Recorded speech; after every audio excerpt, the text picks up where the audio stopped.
کاش میں کہہ سکتی کہ مجھے یہاں سے بہت دور لے جاؤ، ایسی جگہ جہاں بس تم اور صرف تم ہی مجھے نظر آؤ۔ بالی ووڈ کی صف اول کی اداکارہ کے لہجے میں چھپی کسی دیہاتی عورت کی روح بول رہی تھی۔ اسکرین پر اس کے حسن کے جلوے دیکھ کر لاکھوں کروڑوں دل حسرت بھرے ٹھنڈے سانس لے کر رہ جاتے، انہیں معلوم نہیں تھا۔ ہنستی مسکراتی شوق و چنچل اداکارہ کن الجھنوں اور بکھیڑوں کی دلدل میں گردن گردن دھنسی تھی۔ سعد نے فورا شکوے کے انداز میں کہا، ایسا تو میں کئی بار کہہ چکا ہوں، مگر نہ تو تم اسلام قبول کرنا چاہتی ہو اور نہ میرے ساتھ بھاگنا چاہتی ہو۔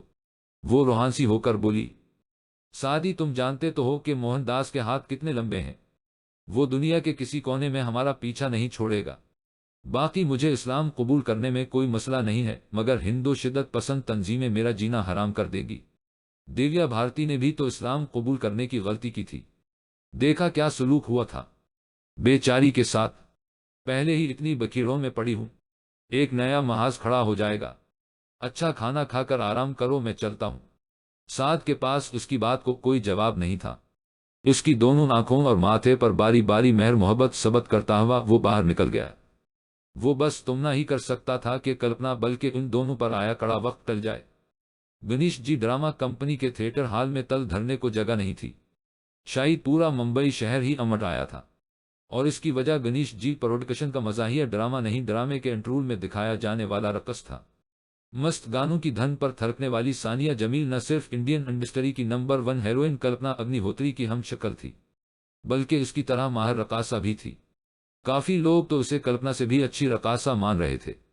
البتہ اس سے بات چیت کرنے والوں کا کہنا تھا کہ بول چالام میں ثانیہ جمیل مار گئی تھی، کیونکہ اس کا لہجہ بالکل گنواروں کا سا تھا۔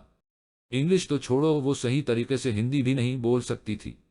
وہ ایک دم ہی نمودار ہوئی تھی اور گزشتہ ایک ہفتے سے یہاں پرفارم کر رہی تھی۔ چھوٹے موٹے فلم سازوں کی طرف سے دوسرے ہی دن اسے فلم کی آفر ہو گئی تھی، لیکن اس کے دو مسٹنڈے اور بداخلاق بھائیوں نے وہ آفر فلم سازوں کے من پر دے ماری تھی۔ وہ اپنی بہن کو فلمی دنیا سے دور ہی رکھنا چاہتے تھے۔ شروع کے 2 دنوں میں انہوں نے نہایت معمولی معاوضے پر تھیٹر کمپنی کے ساتھ دونوں کا معاہدہ دستخط کیا تھا۔ گنیش جی ڈرامہ کمپنی کا مالک سندر چاولہ ثانیہ کی کلپنا سے مشابہت کی وجہ سے راضی ہوا تھا۔ پہلے دن تو ان کا شو عام روزمرہ کی طرح ہی چلا تھا، البتہ اگلے دن دوپہر تک ہی سارے ٹکٹ نکل گئے تھے۔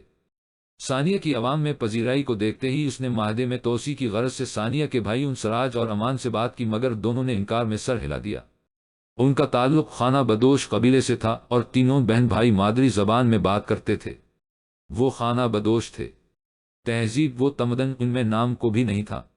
سراج نے کہا، لالا جیتے ان پرانے معاوضہ نون تے بھول ہی جاؤ۔ آپ پرانے معاوضے کو تو بھول ہی جائیں۔ تھیٹر کمپنی کا مالک سندر چاولہ حاتم تائی کی قبر پر لات مارتے ہوئے بولا، اس میں اڑی کرنے کی کیا ضرورت، آپ 1.5 گنا لے لینا۔ دونوں بھائیوں نے بلند بانگ قہقہہ لگایا۔ سراج بولا، اڑی اس تو 10 گنا معاوضہ تے دوسری تھیٹر کمپنی دے رہی ہے۔ ارے اس سے 10 گنا معاوضہ تو ایک دوسری کمپنی دے رہی ہے۔ سندر چاولہ نے غصے سے کہا، تمہارا دماغ ٹھیک ہے؟ تم چلتے پھرتے نظر آؤ، ہمیں اور بھی کئی کام کرنے ہیں۔ امان مادری زبان ہی میں بات کر رہا تھا۔ سندر چاولہ کی سمجھ میں فورا ہی آ گیا تھا کہ وہاں اس کی دال گلنے والی نہیں تھی۔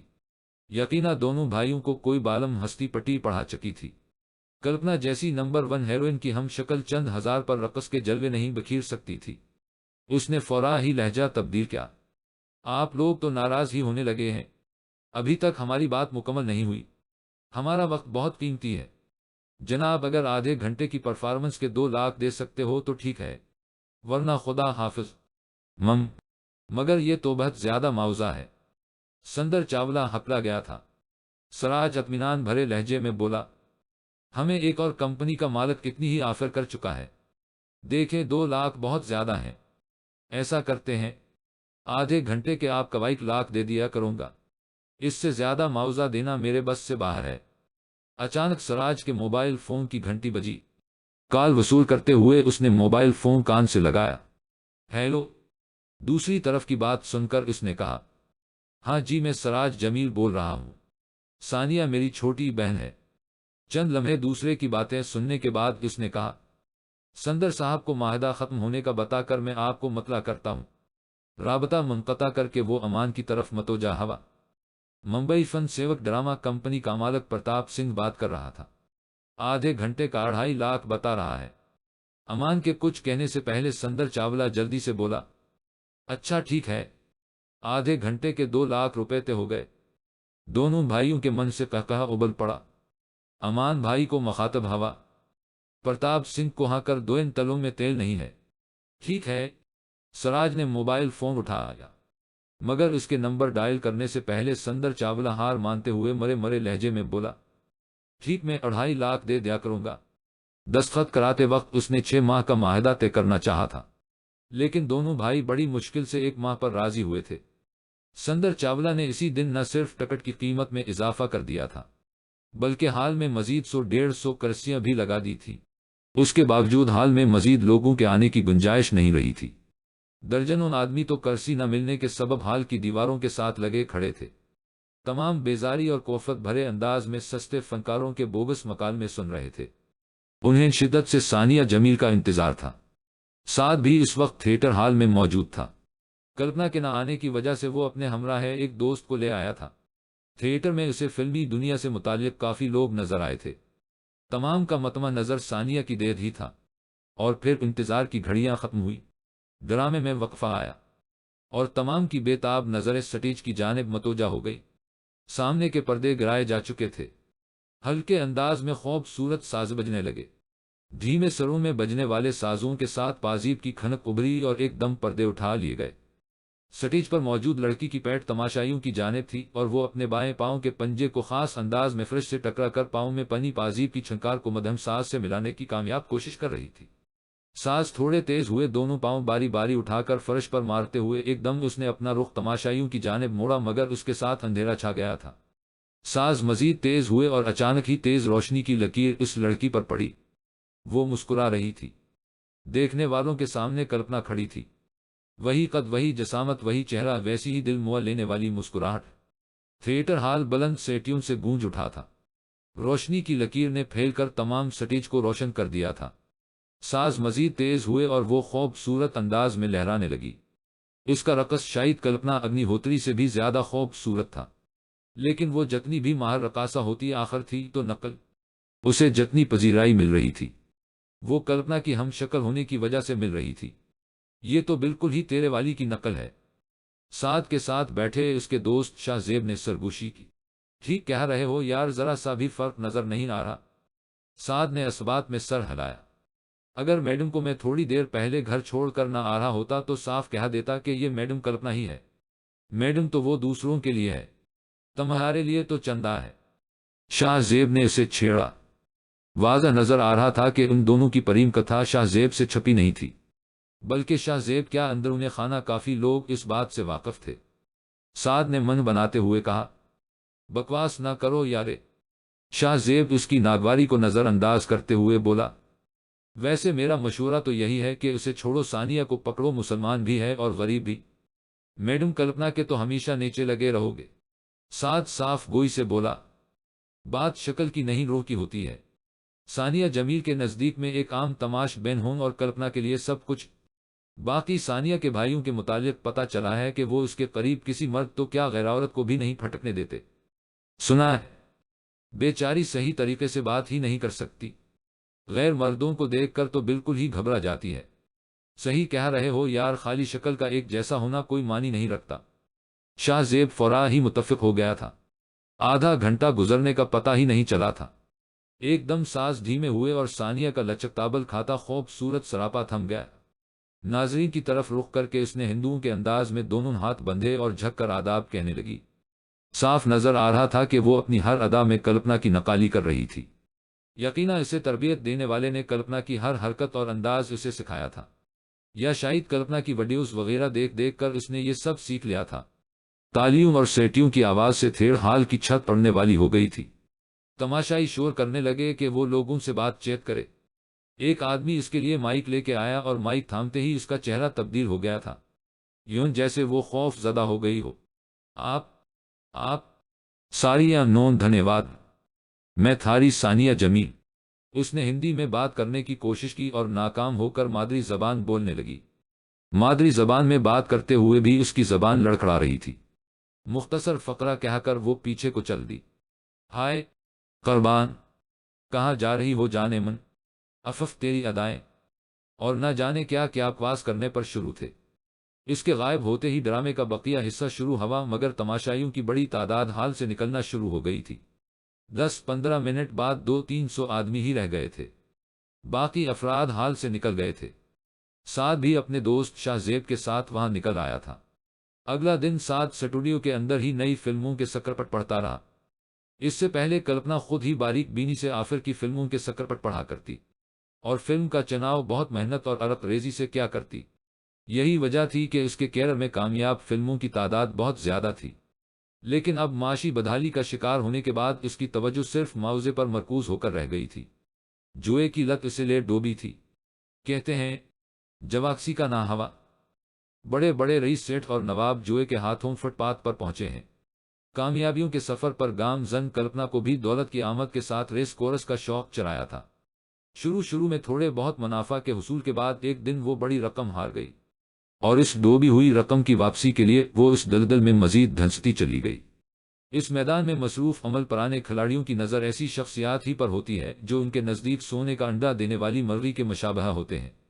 اس لیے جو ہی خطیر رقم ہرانے کے بعد رقم کی واپسی کے لیے بڑا داؤ لگانا چاہا تو قرض دینے والوں نے بغیر کسی ہچکچاہٹ یا تردد کے اس کے سامنے ایک بڑی رقم پھینک دی۔ جب تک وہ کچھ سوچنے کے قابل ہوتی وہ گردن سے اوپر تک قرض کی دلدل میں ڈوب چکی تھی، اور قرض دینے والے ایسے لوگ تھے جو پیسوں کی واپسی کے طریقہ کار سے خوب واقف تھے۔ 100 کروڑ روپیہ آسان اقساط کی بدولت 160 کروڑ کے ہند سے کو چھونے لگا تھا۔ ایک دم سے کلپنا کو لگا کہ اب وہ اپنے لیے نہیں موہن داس وغیرہ ہی کے لیے کمائے گی۔ ہر 3 ماہ بعد 10 کروڑ کی ادائی یقیناً مشکل کام تھا۔ وہ ایک فلم کا 6-7 کروڑ لیتی تھی، اور فلم کی تکمیل میں سال کا عرصہ لگ جاتا تھا۔ شاہانہ زندگی کا خرچ نکال کر اس کے پاس اتنی رقم نہیں بچتی تھی کہ وہ ہر 3 ماہ میں 10 کروڑ کی خطیر رقم ادا کر سکے۔ یوں بھی وہ صحت کا بہت خیال رکھا کرتی اور 2-3 سے زیادہ فلموں میں کام کرنے سے گریز کرتی تھی۔ انہی دنوں اس کی زندگی میں سعد کی آمد ہوئی۔ پرانے منیجر کو بھاری معاوضے کی ادائی سے قاصر ہوئی اور اس کی متلاشی نگاہیں سعد پر پڑے جو ایک درمیانی درجے کی اداکارہ کے ساتھ تھا۔ اس سے پہلے اس کی چند بار سعد سے ہیلو ہائے ہو چکی تھی، اور سعد کی نظروں میں ایک خاص الجھا کو پڑھنے میں اسے کوئی دقت نہیں ہوئی تھی۔ اسے تو یوں بھی محبتوں بھرے پیغامات سے واسطہ رہتا تھا، لیکن سعد میں کوئی خاص بات تھی جس کی توجیہ سے وہ قاصر تھی۔ اور پھر جو ہی اس نے سعد کو اپنا منیجر بننے کی آفر کی بغیر لمحہ ضائع کیے اس نے آفر قبول کر لی تھی۔ 1 ماہ کے اندر اس کی کوئی بات سعد سے چھپی نہیں رہی تھی، اسے معلوم ہی نہ ہوا، اور سعد اس کے دل کی گہرائیوں میں اترتا چلا گیا۔ اس کے ساتھ ہی سعد نے اس کے سارے کاموں کو یوں سنبھال لیا کہ وہ بہت ساری فکروں سے آزاد ہو گئی تھی۔ معاشی بحران کی وجہ سے وہ بہت زیادہ شراب نوشی کرنے لگی تھی۔ سعد کی بدولت وہ آہستہ آہستہ شراب سے دور ہٹتی گئی۔ اسے قرض کی دلدل سے نکالنے کے لیے بھی سعد نے ہاتھ پاؤں مارنے شروع کر دیے تھے۔ ایک دن وہ اسے کہہ رہا تھا، آپ کو معیار کے بجائے مقدار پر انحصار کرنا ہوگا۔ وہ معترض ہوئی، مگر اس طرح میں اپنا مقام کھو دوں گی۔ اگر 1-2 اچھی فلموں کے ساتھ 5-6 فلاپ فلمیں آ جائیں تو مذائقہ نہیں۔ تماش بین فلم کی کہانی کے ساتھ فنکاروں کی اداکاری کو بھی مد نظر رکھتے ہیں، اور سچ تو یہ ہے کہ چھوٹے اور نو آموز اداکاروں کے ساتھ آپ کی اداکاری کچھ زیادہ ہی اجاگر ہوگی۔ ایسی صورت میں فلاپ فلم بھی آپ کے مقام پر اثر انداز نہیں ہو سکے گی۔ سعدی لگتا ہے کبھی سنبھل نہیں پاؤں گی۔ 17 کروڑ بہت بڑی رقم ہے، مجھے نہیں لگتا اس جنم میں خلاصی نصیب ہو گئی۔ بڑی مشکل سے میں ان کی پہلی قسط ادا کر پائی ہوں، اور آج کے لیے بھی مجھے مزید قرض لینا پڑا تھا۔ سب ٹھیک ہو جائے گا۔ سعد نے اسے کھینچ کر بانوں میں بھر لیا۔ اس کے سینے پر سر ٹیکتے ہوئے اس نے آنکھوں میں آئی نمی کو بنے کی اجازت دے دی۔ وہ خوش قسمت تھی کہ اس غرض کی دنیا میں اسے ایسی بانیں میسر تھیں جن کی آغوش میں آ کر وہ پرسکون ہو جاتی۔ ایسا مخلص سہارا موجود تھا جس کے سامنے رو کر وہ اپنے دل کا بوجھ ہلکا کر لیتی۔ ایسا خیال رکھنے والا موجود تھا جسے اس کے کھانے پینے اور آرام کی فکر تھی۔ سعد نے فلموں کی شوٹنگ کا سارا شیڈول اس کے سامنے رکھ دیا۔ ٹائم ٹیبل پر نگاہ دوڑاتے ہوئے وہ تھکے تھکے لہجے میں بولی، ہفتے میں کوئی چھٹی بھی نہیں آ رہی ہونا؟ سعد نے ہنکارا بھرتے ہوئے کہا، 12 فلمیں ایک ساتھ سائن کرنے کے بعد یقیناً یہ گلا کرنا کچھ جچتا نہیں ہے۔ نئی فلموں کا ایڈوانس وصول کر لیا ہے۔ سعد نے اسبات میں سر ہلایا۔ 14 کروڑ 70 لاکھ میرے پاس ہیں۔ کلپنا ہنسی، تو انہوں نے 70% ایڈوانس دے دیا ہے؟ جی ہاں، اور سیٹھ گپتا رام باندرے سے 15 کروڑ 1 سال کے لیے مانگے ہیں۔ کوٹھی کے کاغذات رہن رکھ دیے ہیں۔ 16 کروڑ واپس کرنے ہوں۔ کوٹھی کی قیمت 8 کروڑ سے زیادہ نہیں ہے۔ اس بنیے سے اس کرپا کی توقع نہیں تھی۔ 1 ہفتے بعد اس کے بیٹے کی شادی ہے۔ محفل موسیقی کے دوران چند گانوں پر آپ کو رقص کرنا ہوگا۔ کلپنا حقارت سے بولی، طبیعت سخاوت اس لیے دکھائی ہے۔ سوری مجبوری تھی۔ سعد جانتا تھا کہ کلپنا جیسی صف اول کی اداکارہ کے لیے کسی سیٹ کی شادی میں رقص کرنا کتنا توہین آمیز تھا۔ مجموعی طور پر کتنی رقم اکٹھی ہوئی ہے۔ کلپنا نے اس کی معذرت پر کوئی ردعمل ظاہر نہیں کیا تھا۔ سعد نے کہا، 23 کروڑ سے کچھ اوپر ہی ہے۔ اگر اسی طرح مزیدستر کروڑ پیدا ہو جائیں تو موہن داس سے ہمیشہ کے لیے جان چھوٹ جائے گی۔ یکمشت 100 کروڑ کی ادائی سے بقیہ سود ختم ہو جائے گا۔ سعد دھیمے لہجے میں بولا، میرے گھر کا 2 کروڑ مل رہا ہے، فائدہ نظر نہیں آ رہا۔ کلپنا نے نفی میں سر ہلایا۔ تمہارے زیورات؟ کلپنا نے مایوسی سے کہا، 3-4 کروڑ سے زیادہ کے نہیں ہیں۔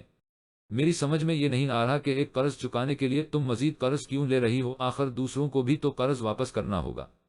سعدی موہن داس نے 100 کروڑ پر 4 سال کی مہلت دے کر 60% منافع وصول کر رہا ہے، اور یہ مہلت بھی ایسی ہے کہ ہر 3 ماہ بعد 10 کروڑ ادا کرنے ہوں، جبکہ سیٹھ گپتا رام باندرے نے 15 کروڑ پر 1 سال کے لیے صرف 7% منافع طلب کیا ہے، اور رقم کی واپسی بھی 1 سال بعد ہونا ہے۔ اور جانتے ہو موہن داس نے کیا دھمکی دی ہے؟ کہ اگر میں نے مقررہ عرصے کے اندر مطلوبہ رقم واپس نہ کی تو مجھے سال بھر ان کے لیے کام کرنا پڑے گا۔ کیسا کام؟ دن کو جو چاہے کروں، مگر رات کو جہاں وہ بھیجے گا مجھے جانا پڑے گا۔ وہ کمینہ مجھے پہلے بھی یہ آفر کر چکا ہے کہ اگر میں رقم واپس نہیں کرنا چاہتی تو کوئی بات نہیں، لیکن بدلے میں مجھے 2 سال اس کے اشاروں پر چلنا پڑے گا۔ سعد کے چہرے پر غصہ نمودار ہوا، مگر اس نے کچھ کہنے سے گریز کیا تھا۔ 2-3 لمحوں کے بعد اس نے زبان کھولی، 3 کروڑ کے زیورات، 2 کروڑ کا میرا مکان، 31 کروڑ میرے پاس موجود ہیں۔ اب بھی ہم ہدف سے بہت دور ہیں۔ کلپنا نے لقمہ دیا، میرا خیال ہے اس شیڈول میں 2 فلموں کی گنجائش نکل آئے گی۔ اپنی حالت دیکھی ہے؟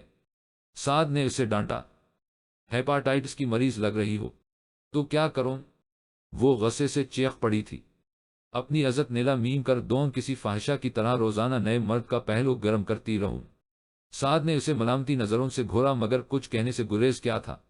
کلپنا نے ایک دم اپنا سر تھاما اور پھر نادم لہجے میں بولی، سوری سعدی، میری سمجھ میں کچھ نہیں آ رہا۔ سعد نے اس کا ملائم ہاتھ تھاما اور چاہت بھرے لہجے میں بولا، چندہ کیوں ہلکان ہوتی ہو، کہہ دیا نہ سب کچھ ٹھیک ہو جائے گا۔ ابھی تک ہفتہ ہے ہمارے پاس، اور اس وقت تک کچھ نہ کچھ بندوبست ہو جائے گا۔ یہ کہتے ہوئے وہ اپنے چہرے سے تفکرات کی پرچھایاں دور نہیں کر سکا تھا۔ کلپنا پھیکے انداز میں مسکرائی، کسے دھوکہ دے رہے ہو؟ سعد نے مایوسی سے سر جھکا لیا تھا۔ اس نے موضوع عین تبدیل کرتے ہوئے پوچھا، کیا دھرم تبدیل کیے بغیر میں آپ کی پتنی نہیں بن سکتی؟ نہیں۔ سعد نے نفی میں سر ہلا دیا۔ کلپنا کو دل کی گہرائیوں سے چاہنے کے باوجود وہ یہ قدم نہیں اٹھا سکتا تھا۔ کلپنا تلخ ہوتے ہوئے بولی، تمہیں میری شکل ہی پیاری لگتی ہے نا، اور وہ خانہ بدوش رقاصہ میری ہم شکل بھی ہے، اور تمہاری ہم مذہب بھی، میرا خیال ہے اسی کو اپنا لو۔ سعد ترکی بہ ترکی بولا، اگر بات صورت کی ہو تو تم سے کئی خوبصورت بھی مل جائیں گی۔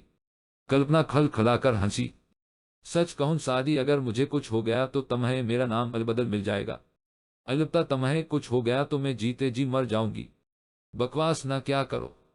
سعد نے اس کا ملائم ہاتھ ہونٹوں سے لگاتے ہوئے ڈانٹا، سعدی میں مسلمان بن جاؤں گی، مگر اپنا اسلام کسی پر ظاہر نہیں کروں گی۔ آخر اسے یہی تجویز سوچی تھی۔ سعد نے دھیرے سے سر ہلا دیا تھا۔ رات آدھی سے زیادہ گزر چکی تھی۔ بمبئی کی سڑکوں اور ہوٹلوں میں زندگی اسی رفتار سے جاری وساری تھی جیسے کہ دن کے وقت ہوتی ہے، البتہ رہائشی کالونیوں اور گھروں میں صرف حفاظتی بتیاں روشن تھیں۔ سفید رنگ کی سوزکی وین ایک کوٹھی کے عقبی دروازے پر آ کر رکی۔ اس میں ڈرائیور کے علاوہ 4 افراد سوار تھے۔ چاروں نیچے اترے۔ انہوں نے چہرے کالی نقابوں سے ڈھانپے ہوئے تھے۔ ڈرائیور نے باہر نکلنے کی کوشش نہیں تھی۔ ایک نقاب پوش نے سائلنسر لگے پستول کا رخ کھمبے سے لٹکتی سٹریٹ لائٹ کی طرف کیا۔ ہلکی سی ٹھک کے ساتھ ہی بتی کا شیشہ چھناکے سے ٹوٹ گیا تھا۔ گلی میں چھایا ملکجا اجالا اندھیرے میں تبدیل ہو گیا تھا۔ بتی کے ٹوٹتے ہی 2 آدمیوں نے ہاتھ ملا کر پکڑے، جبکہ تیسرا پاؤں ان کے ہاتھوں پر رکھ کر اوپر ہوا، اور اگلے ہی لمحے وہ کوٹھی کی اونچی دیوار پر لیٹا تھا۔ چوتھا آدمی بھی تیسرے کی تقلید میں اوپر پہنچا۔ اور پھر دونوں نے مل کر نیچے والوں کو بھی اوپر کھینچ لیا تھا۔ چاروں ایک ساتھ نیچے لٹکے اور کوٹھی کے اندر کود گئے۔ سارا کام وہ خاموشی سے کر رہے تھے۔ معلوم یہی ہوتا تھا کہ وہ مکمل منصوبہ بنا کر ہی پہنچے تھے اور ہر ایک کو اپنا کام اچھی طرح معلوم تھا۔ دو دو کی ٹولیوں میں وہ دائیں بائیں سے اندرونی عمارت کا چکر کاٹتے ہوئے سامنے پہنچے۔ کوٹھی کے دائیں جانب ملازموں کے کوارٹر موجود تھے۔ اس طرف جانے والے دونوں افراد نے ملازموں کے کوارٹرز کو باہر سے کنڈی کیا اور آگے بڑھ گئے۔ کوٹھی کے سامنے نمودار ہوتے ہی انہیں چوکیدار داخلی دروازے کے ساتھ سٹول پر بیٹھا ہوا نظر آیا۔ اس کا ہتھیار 2-3 قدم دور دیوار کے سہارے کھڑا تھا۔ دائیں جانب والے دونوں افراد نے آنکھوں ہی آنکھوں میں ایک دوسرے کو اشارہ کیا اور ایک دم چوکیدار کی طرف دوڑ پڑے۔ وہ کاہل انداز میں بیٹھا نیند کو بھگانے کی کوشش کر رہا تھا۔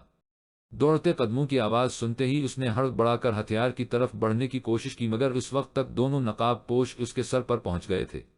بغیر لمحہ ضائع کیے ایک نقاب پوش نے ہاتھ میں پکڑے پستول کا دستہ پوری قوت سے چوکیدار کے سر پر دے مارا کی آواز کے ساتھ زمین پر ڈھیر ہو گیا تھا۔ ایک نقاب پوش نے جیب سے باریک ریشمی رسی نکال کر اس کے ہاتھ پاؤں باندھ دیے۔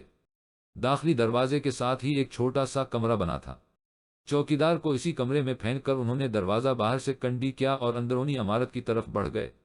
ان کے دونوں ساتھی پہلے ہی اندر داخل ہو گئے تھے۔ ڈرائنگ روم میں کھڑے ہو کر انہوں نے چاروں اطراف کا جائزہ لیا۔ اس دوران ایک نقاب پوش نے مخصوص کمرے کی جانب اشارہ کیا اور تمام اس طرف بڑھ گئے۔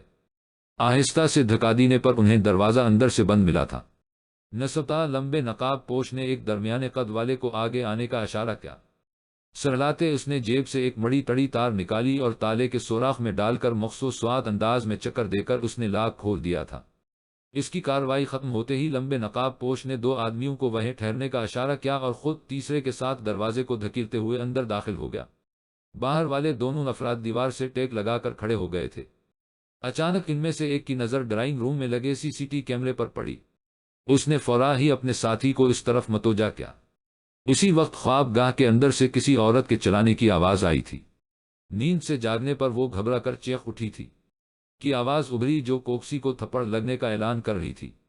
اس کے ساتھ بھاری آواز میں اسے خاموش رہنے کا کہا گیا اور پھر اس عورت سے تجوری لاکھ کا کوڈ پوچھا جانے لگا۔ بھگوان کے لیے ایسا نہ کرو، عورت گڑگڑائی۔ بنتی کرتی ہوں میں برباد ہو جاؤں گی، بکواس بند کرو۔ ایک اور تھپڑ مارنے کی آواز ابھری، عورت شاید تھپڑ کھا کر نیچے گر گئی تھی۔ باہر والے دونوں افراد شور سے بے پرواہ خفیہ کیمرے کی طرف متوجہ ہو گئے تھے۔ اسی وقت خواب گاہ کے اندر سے عورت کی حیرانی میں ڈوبی آواز ابھری۔ اس نے شاید اندر موجود کسی کو پہچان لیا تھا۔ باہر موجود نقاب پوشوں میں سے ایک نے ہاتھ میں پکڑا سائلنسر لگا، پستول سیدھا کرتے ہوئے ٹریگر دبایا اور خفیہ کیمرہ ٹکڑوں میں تبدیل ہو کر نیچے گر گیا تھا۔ خواب گاہ کے دروازے کے اوپر چھت میں لٹکے فانوس کے ساتھ بھی ایک کیمرہ نظر آ رہا تھا۔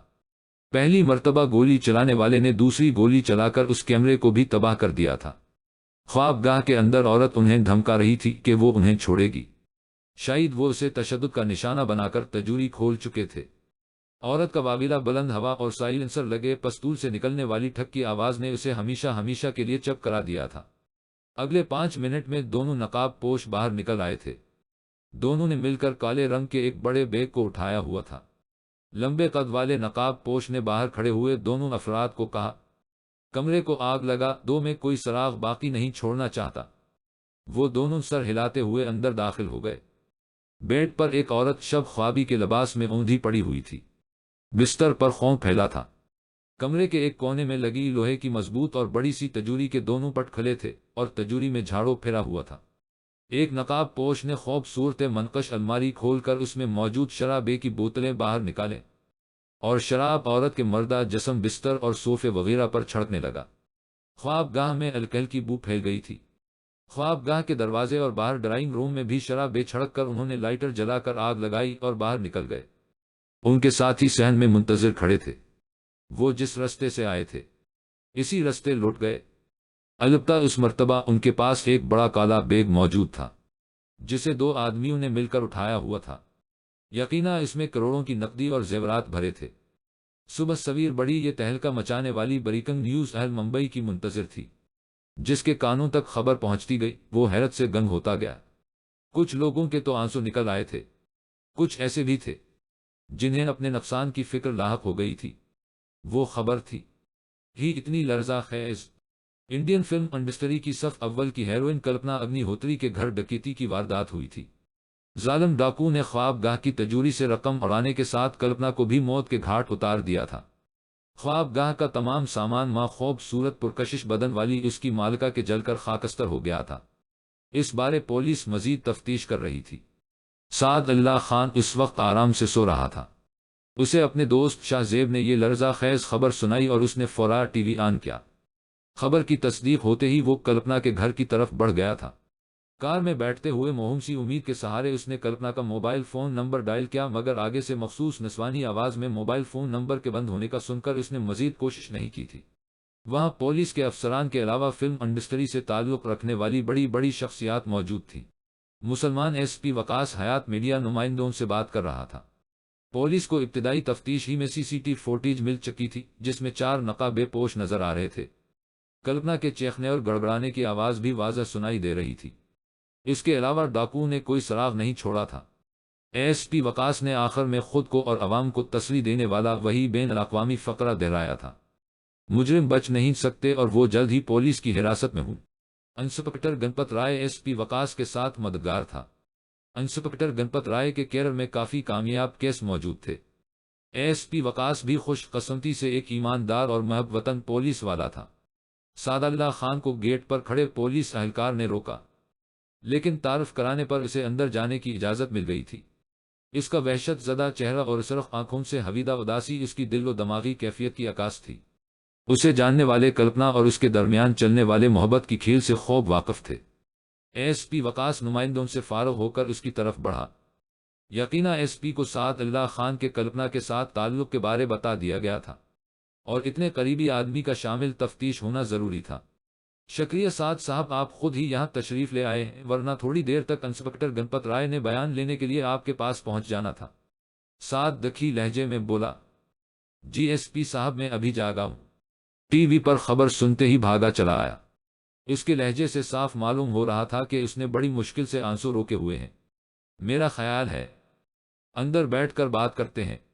ایس پی اسے ساتھ لے کر اندر داخل ہوا۔ ڈرائنگ روم شمشان گھاٹ کا نمونہ پیش کر رہا تھا۔ خواب گاہ کا بے صورت منقش دروازہ مکمل طور پر جل چکا تھا۔ ڈرائنگ روم میں جلنے والی آگ نے باورچی خانے اور کھانے کے کمرے کے دروازوں اور میز کرسیوں کو بھی راکھ میں تبدیل کر دیا تھا۔ مجموعی طور پر نچلی منزل میں صرف ایک کمرہ بچا تھا جو انتہائی کونے میں بنا ہوا تھا۔ البتہ اوپر کی منزل مکمل طور پر بچ گئی تھی اور خفیہ کیمروں کے لیے کمپیوٹر اور ٹی وی سکرینیں وہیں دوسری منزل پر لگی ہوئی تھی۔ وہاں کیمروں کی نگرانی کے لیے ایک کمپیوٹر آپریٹر بھی موجود ہوتا تھا، لیکن حادثے کے وقت وہ سویا ہوا تھا۔ اس کی آنکھ نچلی منزل میں آگ کے خوب بھڑک جانے کے بعد کھلی تھی اور اسی نے کال کر کے پولیس اور فائر بریگیڈ والوں کو بلوایا تھا۔ لیکن فائر بریگیڈ والوں کے تیزی دکھانے سے پہلے ہی آگ مدھم پڑنے لگی تھی کہ نچلی منزل میں اس کے چاٹنے کو کچھ باقی نہیں بچا تھا۔ چوکیدار اور کمپیوٹر آپریٹر سمیت کوارٹر میں موجود 3 ملازم بھی زیر حراست تھے۔ دوسری منزل پر لے جا کر ایس پی وقاص نے سعد کو بیٹھنے کا اشارہ کیا۔ وہ آپ کی حالت دیکھتے ہوئے پوچھ گچھ کرنا کچھ مناسب نہیں لگتا، لیکن یہ بھی حقیقت ہے کہ مجرموں کی جلد از جلد گرفتاری کے لیے ہمیں کچھ غیر اخلاقی قدم اٹھانے پڑ جاتے ہیں۔ سعد نے آہستہ سے سر ہلا کر اس کی تائید کی تھی۔ ایس پی نے سوالات کا سلسلہ شروع کیا۔ کل آپ کس وقت یہاں سے رخصت ہوئے تھے؟ میں روزانہ میڈم کے ساتھ قریب 8 ساڑھے 8 بجے اسٹوڈیو سے لوٹتا تھا اور انہیں خواب گاہ تک پہنچا کر گھر چلا جاتا تھا۔ گزشتہ رات میرا خیال ہے 8:45 بجے میری واپسی ہوئی تھی۔ مس کلپنا کے ساتھ آپ کے تعلق کی نوعیت ملازم کے علاوہ بھی کچھ تھی۔ سعد نے گہرا سانس لے کر سر جھکا لیا تھا۔ ایس پی کو لگا وہ آنسو روکنے کی کوشش کر رہا ہے۔ جیب سے سفید رومال نکال کر اس نے آنکھوں پر رگڑا اور پھر یوں ہی سر جھکائے ہوئے زخمی لہجے میں بولا، ہم جلد ہی شادی کرنے والے تھے۔ کیا تمہیں کسی پر شک ہے؟ شک تب ہوتا ہے جب کوئی دشمن موجود ہو اور میں اس کے کسی دشمن سے ناواقف ہوں۔ تمہارے خیال میں اس قتل کا محرک کیا ہو سکتا ہے؟ سعد نے انکشاف کیا۔ گزشتہ رات خواب گاہ کی تجوری میں قریب 30 کروڑ روپے نقد اور 3-4 کروڑ کے زیورات موجود تھے۔ ایک چھوٹی سی تجوری میں اتنی زیادہ رقم کیسے سما سکتی ہے؟ ایس پی نے حیرانی ظاہر کی۔ پہلی بات تو یہ کہ میڈم کی خواب گاہ میں موجود تجوری چھوٹی سی نہیں ہے، اور دوسرا تمام رقم امریکن ڈالرز کی شکل میں تھی۔ اس رقم کے بارے تم دونوں کے علاوہ کس کس کو پتا تھا؟ یقین سے کچھ نہیں کہہ سکتا۔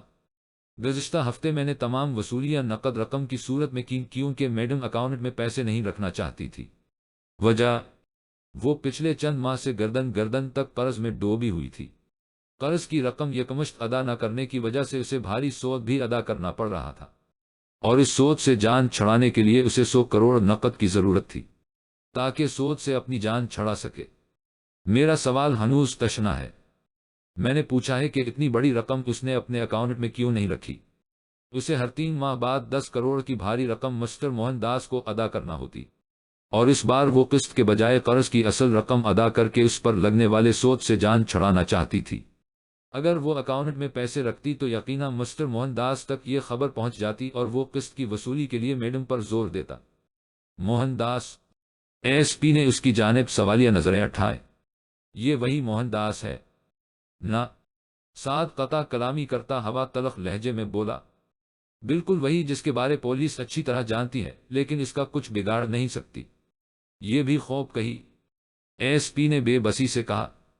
جانتے بھی ہو کہ کتنے وزیر اس کی مٹھی میں رہتے میں ہیں، پھر ایسا سوال کرنے ضرورت باقی نہیں رہتی۔ بہرحال یہ بتائیں کیا اس قتل کے پس پردہ موہن داس ہو سکتا ہے؟ سعد نے نفی میں سر ہلایا۔ اسے قابل نفرت سمجھنے کے باوجود مجھے میڈم کے قتل میں اس کا ہاتھ نظر نہیں آ رہا۔ یوں بھی میڈم نے اسے 170 کروڑ کی ادائی کرنا تھی، اور 170 کروڑ کی جگہ 35 کروڑ کی وصولی یقیناً احمقانہ سوچ کا شاخسانہ ہو سکتی ہے۔ البتہ قتل کے بجائے خالی ڈکیتی کا کیس ہوتا تو ایسا سمجھا جا سکتا تھا۔ گزشتہ ہفتے میں جن لوگوں سے وصولیاں کی ہیں، کیا ان میں کوئی ایسی شخصیت ہے جس پر شک کیا جا سکے؟ سیٹھ گپتا رام باندرے سے 15 کروڑ کی رقم کوٹھی کے کاغذات رہن رکھ کر وصول کی تھی۔ اس کے علاوہ 3 نئی فلموں کا ایڈوانس لیے جانے والی رقم تھی۔ رقم دینے والوں میں کوئی بھی ایسا نہیں ہے جس پر شک کیا جا سکے۔ ملازموں میں سے کوئی ایسا جس کا کردار مشکوک ہو؟ کچھ کہہ نہیں سکتا، ایس پی نے معنی خیز انداز میں کہا۔ ویڈیو میں میڈم کلپنا کی جو آخری آواز سنائی دی، اس سے لگتا ہے کہ خواب گاہ میں داخل ہونے والے 2 نقاب پوشوں میں سے ایک کو تو وہ اچھی طرح جانتی تھی، اور اس کے قتل کے پس پردہ بھی یہی وجہ ہے۔ سعد کے چہرے پر پھیکی مسکراہٹ نمودار ہوئی۔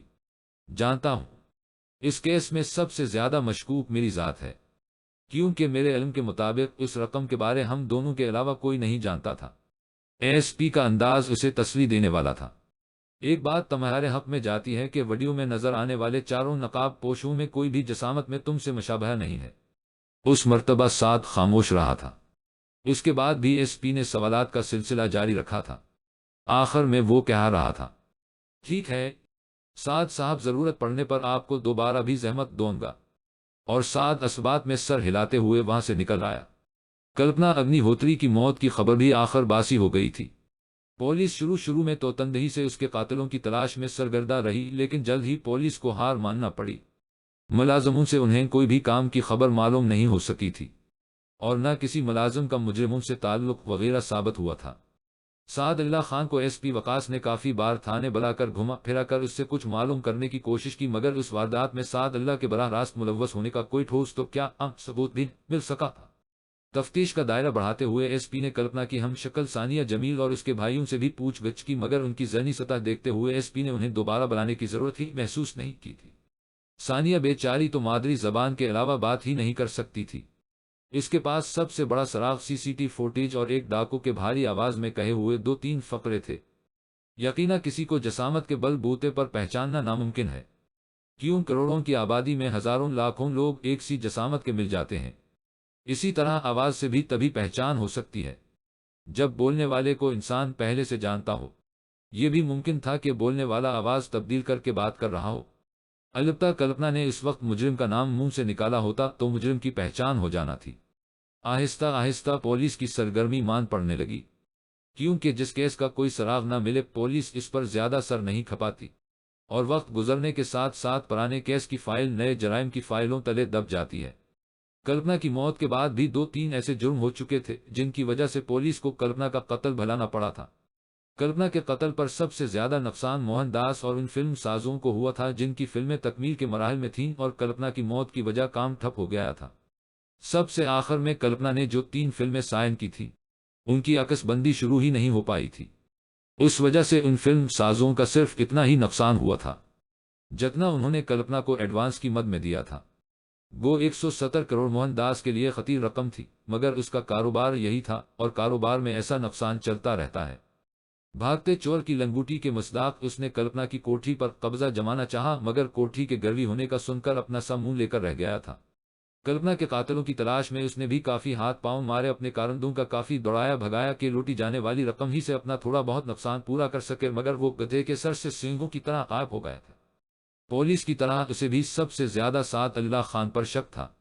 اس کی نگرانی وغیرہ کروانے اور اپنے مخصوص افراد کو اس کے پاس بھیج کر سن گن لینے سے موہن داس کو یقین ہو گیا کہ سعد کے ہاتھ اس بارے بالکل صاف ہیں۔ وہ بیچارہ تو کلپنا کی موت کے غم میں بستر ہی سے لگا ہوا تھا۔ بلا شک و شبہ سعد دل کی گہرائیوں سے کلپنا کو چاہتا تھا۔ آخر تھک ہار کر موہن داس نے بے فائدہ کوششیں ترک کر دے۔ کلپنا کے متبادل کے طور پر تمام فلم سازوں کی نظریں ثانیہ جمیل کی طرف اٹھے، مگر اس کے بھائیوں نے سختی سے انکار کر دیا تھا۔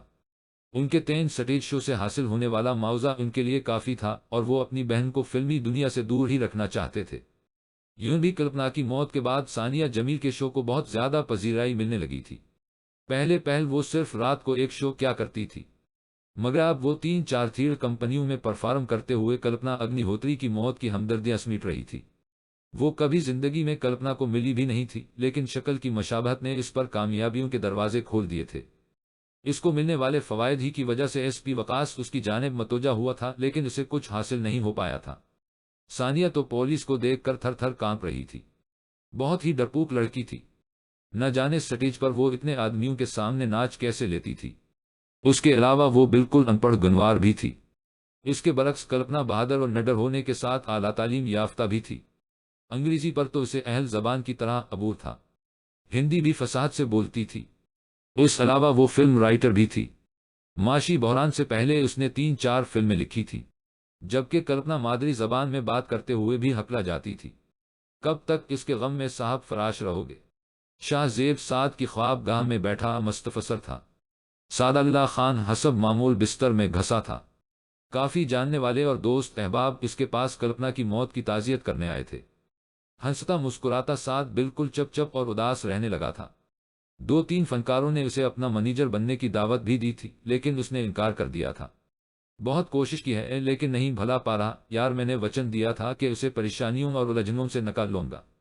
کامیابی اتنی دور نہیں تھی، مگر اس حادثے نے سب کچھ چھین لیا۔ جانتے ہو اس نے چوری چوری اسلام بھی قبول کر لیا تھا، مگر اپنی لاش کو آگ میں جلنے سے نہ بچا سکی۔ سعد کی آنکھیں نم ہو گئی تھیں۔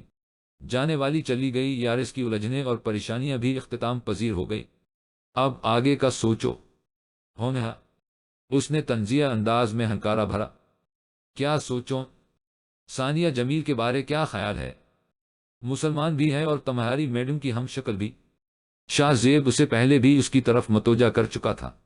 سعد دکھی دل سے بولا، شکل کے ایک جیسا ہونے سے کیا ہوگا یار، وہ ان پڑھ گنوار لڑکی کلپنا کی جگہ کبھی بھی نہیں لے سکتی، اور پھر یہ دل جسے اپنی میڈم کے علاوہ کچھ بھی نہیں چاہیے۔ شاہ زیب نے کہا، محبت تعلیم یا اخلاقیات سے نہیں ہوا کرتی۔ کوئی بھی شخص سب سے پہلے شکل کی وجہ ہی سے آنکھوں کے رستے دل میں اترتا ہے۔ تم کلپنا کی بھی تو شکل پر فدا ہوئے تھے، نہ کہ اس کے فن یا تعلیم یافتہ ہونے پر۔ باقی ثانیہ ان پڑھ گنوار ہے تو سیدھی سادی اور بھولی بھالی بھی تو ہے۔ اسے اپنا کر تم مرضی کے سانچے ہیں ڈھال سکتے ہو۔ پہلی بات یہ کہ میرے دل میں کلپنا کی جگہ کوئی نہیں لے سکتا۔ دوسرا، میں کلپنا کی ہم شکل ہونے کی وجہ اسے اپنانے پر تیار ہو بھی جاؤں تو وہ کب مانے گی؟ خاص کر ثانیہ کے بھائیوں کے لیے اس کی حیثیت سونے کا انڈا دینے والی مرغی کی سی ہے۔ وہ مجھے اس کے قریب بھی پھٹکنے نہیں دیں گے۔ کوشش تو کرو یارے، بلکہ اسے بھی فلموں کی طرف گھسیٹ لاؤ۔ سٹیج سے حاصل ہونے والا معاوضہ اتنا زیادہ نہیں ہے، اور پھر اسٹیج میں کوئی عزت اور مقام بھی نہیں ملتا۔ تم میڈم کی ادھوری رہ جانے فلموں کی تکمیل کروانے کے ضمن میں اسے کافی معاوضہ دلوا سکتے ہو۔ وہ سوچ میں کھو گیا تھا۔ 2-3 فلم سازوں نے بھی اسے یہی کہا تھا کہ کسی طرح وہ ثانیہ کو فلموں کی طرف لے آئے۔